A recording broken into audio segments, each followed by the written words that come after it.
Welcome, After Buzzers. On tonight's after show for Notorious, we talk the burn book and the hunt for Johnny's murderer. Stay tuned for more. You're tuning into the destination for TV superfan discussion, AFTERBUZZ TV. And now, let the buzz begin. Welcome, AfterBuzz fans. You can hear we got that milk money for the Notorious after show. If you watch tonight, you know what we're talking about. My name is Shaka Smith. You can find me on Twitter, Instagram, and Snapchat at Shaka Strong. My name is Becca Brown. You can find me on Twitter and Instagram at Becca B Talks TV. My name is Mariann Shaginian. You guys can find me on Instagram, Snapchat, or Twitter at Mariann_Shag. And I'm Yemi Abayomi. You can find me on Twitter and Instagram at Ayemyems. Well, wow, what a great episode. I'm still jamming out to this previous song, right? So apropos. Yeah, great recommendation. Thank you, Yemi. So yeah, we had the tale of Johnny and this murder that kind of encapsulates this episode.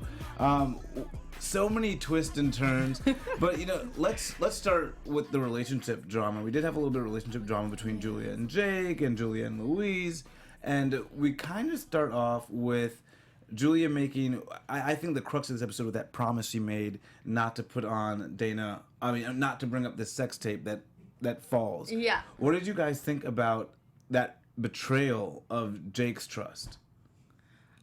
She used to betray people. I mean, at first I actually felt like she kind of was in a bad position. Yeah. Her boss is in there saying, go ahead and push the button. I'm your boss. This is how it goes. So to an extent, she didn't really have a choice in my mind. But it wasn't until Jake later kind of spoke his piece about, no, you actually did have some options, whether you threatened to quit or I can't even remember the other things. But I was like, oh yeah, she could have done this thing. But at first I was kind of thinking that no, she really had no option. She tried. Yeah, she tried. I felt like she did hold her part of the bargain. Again, she didn't have much she could do in that moment because her boss was there. But later on, when Jake brought it up, she did have a that she had her. Even though I feel like she did feel really bad about it. She truly didn't want to do it, but. But it looks like that might have. What do you guys think? It might have severely hurt their relationship going forward because it felt more. Because we know, with Louise, it felt like they kind of made up, but with Jake, it felt a little bit more personal. It could. I hope not, but I just feel it felt personal with Jake. Yeah, I feel like it's more so that their relationship is a little more different than hers and with Louise. Yeah. So I feel like Jake really trusted her to, especially because they work together on and off the screen, I guess, when it comes to work and just a friendly relationship. So I think he trusted her, but I feel like that relationship is going to continue to try to be mended in the next episode because I feel like it was left short. Yeah, I think so. I think just in the same way that Julia was able to mend fences with Louise, I think the same thing is going to happen with Jake. It's just a bit like it's still stinging right now because it just happened. There's kind of no gap of time between, or a very short gap of time between her airing the tape and then Jake, seeing his client's legal situation essentially unravel. But who knows? We still haven't gotten a conviction for her, so maybe there's something can be salvaged. Yeah. They can save the day, and maybe then Jake and Julia can rebuild their relationship after that. Yeah. I think they will rebuild it. I just think that Jake currently lost respect that he had for Julia because she didn't work harder to try and stop it. But based on the nature of the relationship, I feel like from time to time there are going to be circumstances where your loyalties are tested. Am I loyal to my show? Am I loyal to you, my friend? Am I loyal to my profession and career that I've been working so hard for the past 25 years? I mean... But I think Jake feels he's always loyal to Julia, and he feels maybe now Julia wasn't loyal to him. I feel like he's taking it a little more personally, probably because his Maya is now being charged with bigger, an actual murder conviction. Yeah. So he's literally stuck in the middle, and it was all because it stemmed from the video being shown. Yeah, and so this video kind of bombshell video of the sex tape with Johnny. we had so many twists and turns because for first we don't know what's going on with Johnny. Then he's in love with Maya, and he are in love. And there's a threesome, and then they're part of the Bling Ring. And then Johnny and the mother. And the mother. I mean, Johnny was basically with every single character in this episode. Yeah, and we really don't know what Johnny looks like, but he got around. Yeah, we're talking about seeing Johnny's face. What do you guys think about all the twists and turns? Because I was, on the edge of my seat. I was surprised. I mean, I knew from the preview from last week that there was going to be a relationship with the mom, and therefore I knew about the relationship with Maya. I was definitely surprised when I saw the relationship with the other roommates. That one was definitely a new twist and turn for me. But hey, I mean, it kept things, I guess, exciting, and it kind of like makes it more curious as to which one of these three individuals was the one really involved. We know that Maya was charged at the end of the episode, but we still don't know what really happened that night. And of those, people in that household, who could it have really been? I feel like the relationships were very questionable in the sense that Johnny and Maya, Maya says that they were in a relationship, but no one knew about their relationship. And then the other two roommates were like, they kind of had a thing, but it wasn't serious. Yeah. And then the mom had no idea. It was so confusing. It was out of and nowhere. we all know this because the creepy guy who did security recorded all of it. Yeah, I was wondering, I'm like, what was he doing with? I mean, I guess I know what he was doing with those videos, but I'm like, was he just hoping to see some stuff on those videos and just keeping them? He figured at some point something would go down in their private rooms. And I'm wondering if he does that in all of the houses that he installs security systems for. Can he get in trouble for that? Yeah, absolutely. Right? 100%. Privacy, like. Yeah. There needs to be some follow up with that guy. He just disappeared right after he gave the video up. I'm like, yeah, and he admitted it pretty quickly too. He was like, yeah. I wonder if he's going to be more intertwined in the storyline, or if he's just going to be completely forgotten about going forward. I would think he might be forgotten. No, might be more intertwined in the storyline because that's pretty big stuff. That he's like secretly recording people in their homes and may have all this footage from God knows where. Yeah, I was gonna say if Johnny was shot at the house and there was so many cameras around the house, there has to be something more in the video to show maybe an argument between the roommates or maybe some planning between the roommates because things feel super planned. I don't know how you guys felt, but when they gave the stories initially, I thought their stories were a little too perfect. Yeah. They were finishing each other's sentences literally. Essentially, yeah. Yeah, no, I think we're gonna explore that some more in the next episode and see that there was something going on amongst those two other roommates, Willow and Preston. Yeah, I don't doubt that for a second. I don't like them. No. Well, we started off. So you're our attorney oracle here. So we know that they gave Maya really gets in trouble initially because of the gunshot residue. So what's the first rule really when you're involved in a crime potentially? What should you not do? When you shoot, if I'm a criminal and I want to get away with it, and the police come to you, what should you not do? Oh, right. You should. Right. So, well, don't talk. Don't agree to anything. I mean, we saw the moment where Jake came in, and the police are literally testing her for gunshot residue, which maybe if she believes if we find out next week that she didn't do it, maybe as someone who and this happens all the time. I think when people say, "Oh, I have nothing to hide," go ahead. I'll take a lie detector test. You can do your gunshot residue testing, because they legitimately think that they are innocent. So maybe this is actually, even though they found gunshot residue on her, so don't do it. But maybe it's going to be something that demonstrates that she actually felt that she was innocent and didn't see it coming. But from an attorney's perspective, yes, wait for your lawyer. Don't say or do anything until your lawyer arrives. Good to know. And that was another twist because the gunshot residue ends up tying in Ray J. And I don't know. Yeah. I was stunned. Random. Very random. We should have played a Ray J song to open the show. That's right? true. I was like, what? No. Yeah, what did you guys think about that twist? Like Dennis the Menace, red hair. Yeah, and we know that the Bling Ring was like a thing a couple of years ago. What do you guys think about that twist and how they incorporated that storyline into this episode? I felt like they were trying to make it a little more interesting, especially with the whole having videos and Ella making fun of the fur coat and everything, like those connections. But I don't know if it was really necessary. Yeah, it came out of nowhere. Yeah. It was interesting. I think the Ray J piece to me came out of nowhere, but I've always loved when they've incorporated real life stories. So whether it's the Bling Ring or like the scenes from the O.J. Simpson chase or the kind of John Benet Ramsey missing child type stories that they're incorporating into the show. I've always liked that, and I think that's something that's been a consistent pattern throughout the season. Along with the big guest stars as well. Mm-hmm, yeah, exactly. yeah, Remember when Diddy, I think, was on the first episode and the second episode. So yeah, that's a kind of a recurring theme. Yeah, Yes. but I always think it's fun to see like celebrity faces.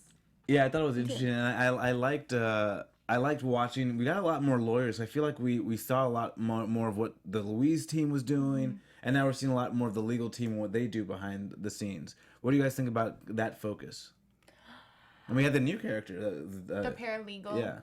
I think one of my favorite scenes in this episode, speaking of Louise, is when she's like stressing out because Julia and her just got in a fight and she's eating the jelly beans. That's me. I like how she cares so much about the friendship. Yeah, and that whole falling out and Louise kind of. What did you guys think about that actually? Because I think they resolved it a little bit too quickly for my liking because I thought that was kind of a major thing. That was a pretty big deal. Yeah. You know, Louise was very clear. I mean, sorry, Julia was very clear. Like, Louise, don't go there. You know, don't ask him those questions. And then she went ahead and did it. But they made up in literally 2.5 seconds. Yeah, and they had that other conflict a few episodes ago, and they made up kind of quickly on that one too. But it could go just like to the depth of their friendship and their relationship. And I actually thought that Louise had a point in that. I had that video. Like, that video was sent to me. Yeah, so you cannot then take that video off the table without talking to me first. Yeah. But I feel like her attack on Dana was more based off, like, personal issues from the past rather than, I want to figure out this case right now. Yeah. And that was the conflict that Julia didn't want to be brought into the actual production of And it. were you guys surprised to see that? Because at least for me, Louise always seemed so self-assured, and so it was weird to see her so defensive. I think she was just upset about her positioning and how women and like workplace and all that. The fact that it took a while for another woman to get Dana's position. I think she was just really upset about that because she is like one of the leading characters in work. Yeah. I don't know. It seemed personal. It was very personal. She was just upset. You don't think it was based off of her professional disappointment in Dana? You don't think No, I felt like it was based off of, is this going to be a second chance for Dana to come and like take over? Take her spot. Yeah. Because remember, this is she's the first woman anchor, and this is the first time she's back on television ever since she had left in disgrace. Mm-hmm. And so this is sort of like a primetime opportunity to be sitting next to who's one of the other leading female anchors right now and kind of show off your chops. I feel like when Louise has a chance to stand up for herself and like what she believes is like the right thing to stand up for, that she'll do it. She'll do anything to make her point. Yeah, or get her point across. Yeah, and did you guys believe Julia's threat about I'll just leave as your producer if you undermine me again? I think it was just in the heated moment. Yeah. He just kind of said that and just walked off. Dramatic effect. I don't know, because I just see so much. But I guess we can talk about predictions, but yeah. Yeah. I was going to say, I don't know, maybe, but... I just feel like it's roles reversed from before, how Julia kind of went against what Louise wanted, and now they just changed it because she had threatened her and all that stuff. So I feel like it just, in the moment, the passion comes out. They get very upset at each other, and then they just pick up. Go back. And I think it's also an example of Julia setting boundaries and saying, "Look, you don't do this. Like, if you want, and I love you. I love working with you. I love this show, and obviously I'm committed to it. But here's the line: don't cross it. And I'm going to be firm about it. But I still love you and have a I think it's gonna be an ongoing conflict between Julia and Louise. I think it's gonna come to a head at some point, right? It's got to, but we can get to that a little bit later. But one of my favorite kind of undercover storylines is this little love story budding between Julia and Max. Yes. And we got a little kiss. Was this the first kiss? It was there. I think so. I think this was the first time. I can't remember, but they haven't gone on. So how many dates have they gone One on? or Yeah. two. I was like, maybe? that's a pretty big step up. The third date, kind of arranging it on the Yeah, rooftop and having like her favorite movie. Yeah. First off, how do you know that was her favorite movie? Yeah. I think I have like a new date goal. Yeah. Relationship Yeah. goals. Yeah. Invite me up to a rooftop and I'm there. Yeah, right. A movie and some dinner. That was sharp. That was a slick move on Max's Yeah. part. Yes. And I think like him actually listening into the like, because she had said a line from the movie and she was like trying to play with him, saying like, oh, you haven't seen it, but the fact that he remembered that and put that up, like, it was very romantic. Yeah. Yeah, the fact that he pays attention. Yeah. And I like Max because one of the things I've been watching for is to see whether or not there'll be tension between Max and Jake.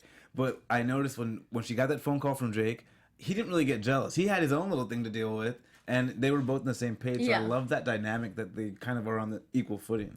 Yeah, you can tell that he's very sincere about his feelings with her.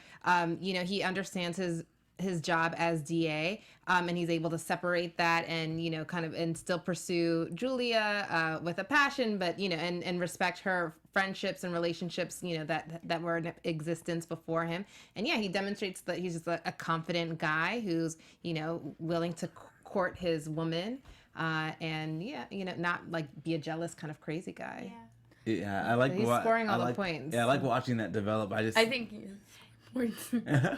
he's also showing a little more authority too, because he didn't necessarily ask her if she wanted to go on the date. She said, okay, so tomorrow night we're going out for dinner. Like, yeah, he's getting more confident. Yeah, I'm like, okay, I feel you, Max. And what do we think about Maya? Because at least for me, my feelings about her kind of were on a roller coaster ride. Because initially I just felt like victim, and I'm like, well, wait a minute, you're part of this sort of like criminal enterprise. She's a troubled child. Like, she grew up in a household of a famous woman who had no time for her. She was neglected, and what do neglected children do? They get into trouble. Yeah. they're rebellious. They act out for attention. So I wasn't surprised at all from her perspective. The other three roommates, I don't know if they have the same excuse. But are you still rooting for her? Yeah, of course. I She don't was think the she one did. that was like, she had no, and she said it. She has no family. I mean, those two, Willow and Preston, were her family. She didn't grow up with her mother. I don't even know where her father is in the picture. But these two were her family, and she was demonstrating loyalty to them. Like, no way, I'm not going to rat them out. And so then she then becomes the victim a second time because her roommates, who she considers her family and friends, didn't blink an eye. Yeah, they sold her out in a heartbeat. I also think another reason I'm still on Maya's side is because her emotions were so real, or seemed so real. Yeah. And then she found out her mother was Yeah. her boyfriend. Oh, The way, like, rough. like her crying, her reactions, her pain, you can tell it's sincere. You know, she's really hurt, or like she was in love with Johnny. That is very obvious.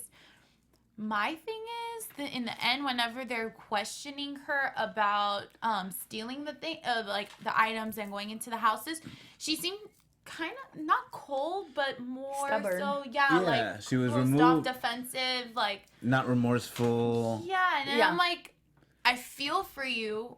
I can tell that you're probably gonna be innocent in the fact that you did not shoot this kid, but she's guilty of you're something. guilty Yeah. of other things, and She knows that she is. yeah, she's stuck. Also, because of all that, it's gonna affect her other case that's going on, Yeah. and like she's not understanding or trying to take Jake seriously, or like take his he's trying to help you. Yeah.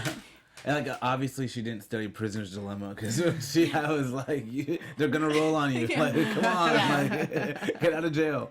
Well, let's go for predictions. Yeah, we might as well do our. Yeah. There we go with that music. Yeah. Now, your AfterBuzz TV predictions. Well, I definitely think that Maya is going to turn out to be innocent. I think that Preston and Willow are behind this murder 100%. So that's my main prediction with respect to that case. Now, in terms of who was that person who Put what looked like the murder weapon. Yeah, Probably the killer. you think that was maybe Willow? It looked like a female.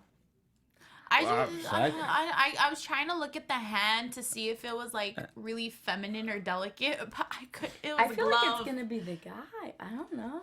I feel like they're working together if that's the case. What are your predictions? My prediction is, for some reason, I feel like Johnny might have wanted to get out this whole Bling Ring thing. He wanted to get out of it. Yeah. And he probably confronted them and they snapped. But it's just easy to point the finger on Maya. Yeah. Especially because her mom owns the house and they live there and everything. I feel like she's the easier target. Also, she seems a lot more true and passionate about her friends being her family, so she's the easier victim to target because it's clear that she's not going to turn on them as easily. For sure. I don't think Maya's guilty. I do not trust the roommates at all, though. Yeah. I think they're up to no good, and they're gonna betray her. Well, they already betrayed her, but like, I just don't think it speaks well for them. I'm trying to like flesh it out in my head, like what's going on. Because you know there's gonna be a twist. It's not just gonna be like Maya didn't do it and the two roommates did it, because it's got to be more than that. I wanted to say the mother is working with the roommates. I think the mother may have shot Johnny, and because maybe she was in love with Johnny. And she maybe thought they had a real thing going on, and Johnny was going to leave Maya maybe, or something like that. But I think the mom was in love with Johnny, and she's the one that shot him. But the roommates are involved somehow. I was going to say the mother, but also I was going to say maybe actually Johnny's father could be more twisted up in the story. I mean, but I feel like they could go with anything, because they had so many twists. I can't put anything off the table. Right, and there's so many kind of like one-off characters, whether it was the guy who installed the security system. Yeah, it could have been that guy, the security system guy. I mean, I don't know. Yeah. It could have even been a situation where someone thinks they did it and turns out it was somebody else. Like maybe Maya thinks she actually did it. Yeah, so she thinks she shot the gun, but it was like someone else's bullet killed him. Or yeah, so maybe she's like really genuinely scared right now, which is why she's like being all like cold. Yeah, I don't know. But well, you know what? My biggest prediction is Ray J didn't do it. Yeah, so I'm going to go with Ray J did not do this one. I agree.